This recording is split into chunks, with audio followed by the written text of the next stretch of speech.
Imagine a game that's been in development for 10 years, backed by a hugely popular brand and costing a whopping $200 million.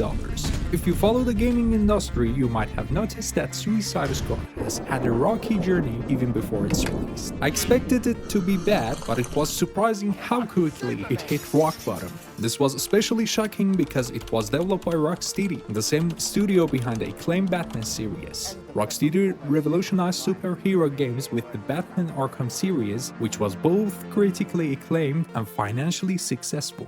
So, how did they go from Batman to Suicide Squad? Warner Brothers, the owner of DC Comics, has been trying to create a successful cinematic universe to rival Marvel's for years, but they struggled to make it work. In 2016, amidst this struggle, the Suicide Squad movie was released. Despite poor reviews, it made a lot of money, especially for a film featuring side characters. This unexpected success made Warner Brothers enthusiastic about the Suicide Squad brand. Initially, Warner Brothers Montreal was working on a Suicide Squad game, but they shifted focus to Gotham Knights. Warner Brothers then decided to hand the project to Rocksteady, given their success with the Batman games. Rocksteady was initially working on a different game, but Warner Brothers convinced them to switch to Suicide Squad.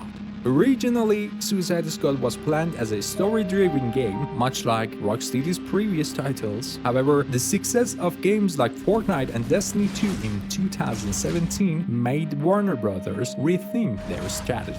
They saw the potential for a live service game and decided to pivot Suicide Squad in that direction. This was a huge shift for Rocksteady, a studio known for single-player, story-driven games. They had to expand their team significantly, growing from 160 to 250 employees. Even then, this was a small number compared to other studios making live service games like Bungie, which has around 1,300 employees. The transition wasn't smooth. Many team members were unfamiliar with live service games, and some even left the project. The game also underwent significant changes during development. For a long time, it was designed as a close combat game, similar to the Batman Arkham series. However, they eventually shifted to a shooter format to better fit the live service model.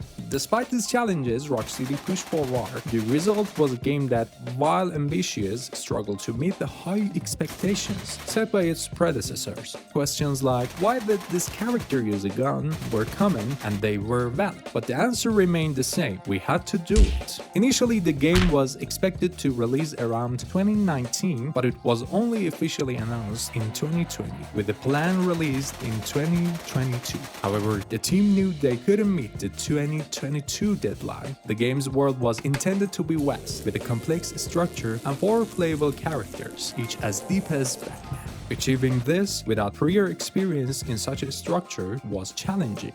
Despite this, the release date was set and the team had to work towards it. To meet the deadline, the team focused on short-term solutions, which often led to more problems and delays. This is common in the gaming industry, where quick fixes can cause long-term issues. Leadership also played a role in the development challenges. Sefton, the perfectionist leader, had little experience with live service games like Destiny. He believed in his decisions and supported his team's ideas, but this sometimes slowed down the process.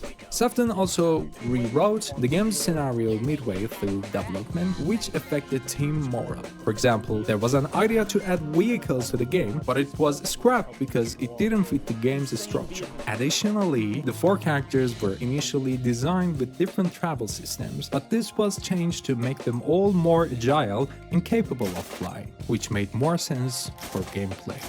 Another major challenge was designing the tasks. In a story game, tasks are connected and unique, but in the live service game, they need to be repeatable and suitable for 4 players. This meant most of the game had to be set in the open environments, limiting cinematic elements. Despite efforts to make tasks less repetitive, the final product was criticized for its monotonous missions.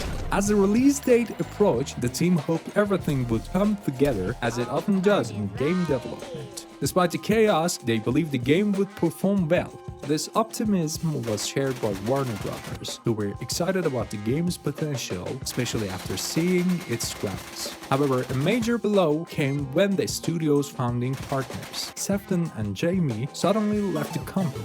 This departure signals serious issues within the project.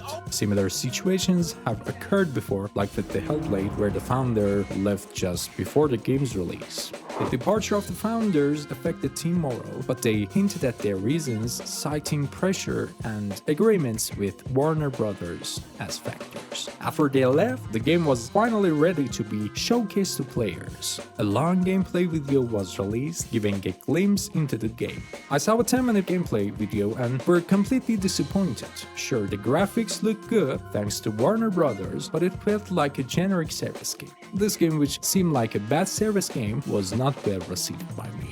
Following these reactions, the release date was delayed again. Many hoped they would abandon the looter shooter concept because it was such a big failure. Rocksteady hadn't released a new game in 10 years, and when they finally did, it was Suicide Squad. We expected something amazing, but it turned out to be just another service game with no standouts features. It didn't fit Rocksteady's style, or the fun level we expected from Suicide Squad. Changing the game after 6 years of development wasn't feasible.